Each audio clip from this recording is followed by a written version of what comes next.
You got to get your site responsive. All right, next thing is form over function. See, many people let the creative web designers, like I said, that were out of work graphic artists yesterday, run away with design elements for coolness' sake. See, websites should look just good enough to represent you well professionally and concentrate on the marketing elements rather than fancy design. Now, if you're in the fashion field, okay. If you're in art, okay. But most of us aren't in those fields, and you got all this crazy stuff on there because you think it looks pretty, but it's hurting your marketing, okay? I actually won Best of the Web in Inc. magazine with a $600 site. And today's, it would cost me $150 for the site.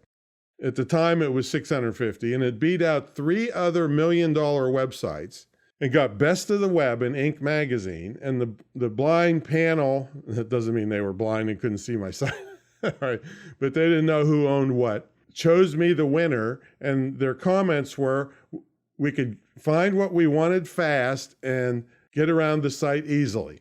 That was all they cared about, okay? Not all this fancy stuff. So don't do form over function. All right, here's a couple things. No underlining, and really, really avoid italics on a website.